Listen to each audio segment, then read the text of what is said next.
मेरे ससुर ने आज मुझे घुड़ी बनाकर नींद में गोदा में चिकती चिल्लाती रही, पर वह नहीं रुके। हेलो दोस्तों, मेरा नाम राधिका है। मेरे पति सेना में थे। घर में मेरे ससुर जी और मेरी सास रहती थी। मेरी सास को कुछ दिखाई नहीं देता था, इसलिए वह एक ही कमरे में रहती थी। एक दिन शाम के समय ससुर जी के पैरों में बहुत ज्यादा दर्द होने लगा। मैंने कहा, ससुर जी आइए, मैं मालिश कर देती हूँ। नहीं बहू, मैं बिल्कुल ठीक हूँ। ससुर जी बोले, चलो ना ससुर जी, मैं आपके पैरों की मालिश कर देती हूँ। ठीक है बहू, मुझे अपने कमरे में ले चलो, वहाँ कर देना मालिश, ससुर जी ने कहा। मैंने ससुर जी को हाथ पकड़कर सहारा देते हुए उनके कमरे में ले गई। मैंने उनके पैरों की मालिश की। बहू जरा ऊपर करो, मालिश ऊपर ज्यादा दर्द हो रहा है। ससुर जी बोले, हाँ ससुर जी, घुटनों के थोड़ा ऊपर। हाँ बहू, मैं सब कर दूंगी, आप टेंशन मत लो, मैंने कहा। मालिश करने के बाद मैं अपने कमरे में जाने लगी सोने के लिए। तभी ससुर जी बोले, बहू तुम यहीं सो जाओ, मेरी देखभाल कौन करेगा? ठीक है ससुर जी, आज मैं यहीं सो जाती हूँ, मैंने कहा। ससुर जी को मैं अच्छा समझकर सो गई, लेकिन जब सुबह उठी तो मेरे बाल उलझे हुए थे। मेरे गाल पर ऐसा लग रहा था जैसे किसी ने रसमलाई समझकर इसका स्वाद लिया हो। मैंने ससुर जी को देखा, वे गहरी नींद में सोए थे। मैं उनके पास गई और बोली, ससुर जी मेरी तरफ देखो,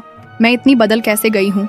यहाँ कोई आया था क्या? नहीं बहू, यहाँ तो कोई नहीं आया, दरवाजा तो अंदर से बंद था। बहू, ये तुम्हारा भ्रम है, ससुर जी बोले। लेकिन ससुर जी, मेरे निचले हिस्से में बहुत दर्द हो रहा है, जैसे बहुत बड़ा था। बात मेरी नहीं है, मेरे निचले खजाने के मजे किसी ने लिए ऐसा लग रहा है। मैंने कहा, लेकिन बहू, यहाँ तो मेरे सिवा कोई नहीं था, मैं भला अपनी बहू के साथ ऐसा कैसे कर सकता हूँ? ससुर जी ने कहा, मुझे ससुर जी अच्छे लगे, लेकिन मैंने बिना बताए एक कैमरा लगा कर रखा था। सोने से पहले मुझसे चला भी नहीं जा रहा था, लेकिन मैं किसी तरह अपने कमरे में गई और कैमरा चेक करने लगी। कैमरा चेक करने के बाद मैं चौंक गई। रात के करीब 1 बजे ससुर जी मेरे पास आए और मेरे खजाने को खोलकर मजा ले रहे थे। यह सब देखकर मुझसे रहा नहीं गया। मैं ससुर जी के पास गई, उस समय वे सोए थे।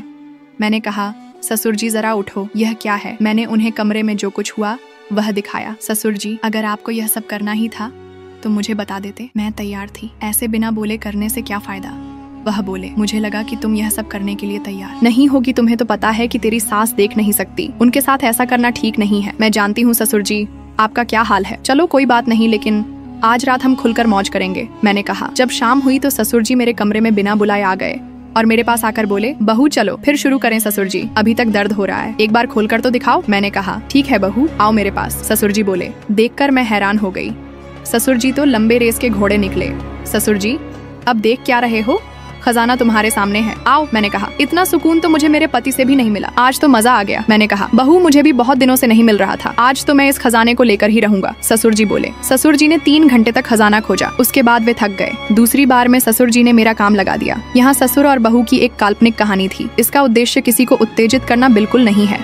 अगर आपको हमारी कहानी पसंद आई हो तो वीडियो को लाइक करें और हमारे चैनल को सब्सक्राइब करें। पूरी वीडियो देखने के लिए हमारे YouTube चैनल का लिंक कमेंट में है, कृपया उसे भी लाइक और सब्सक्राइब करें। मिलते हैं फिर ऐसी ही कहानी के साथ। धन्यवाद।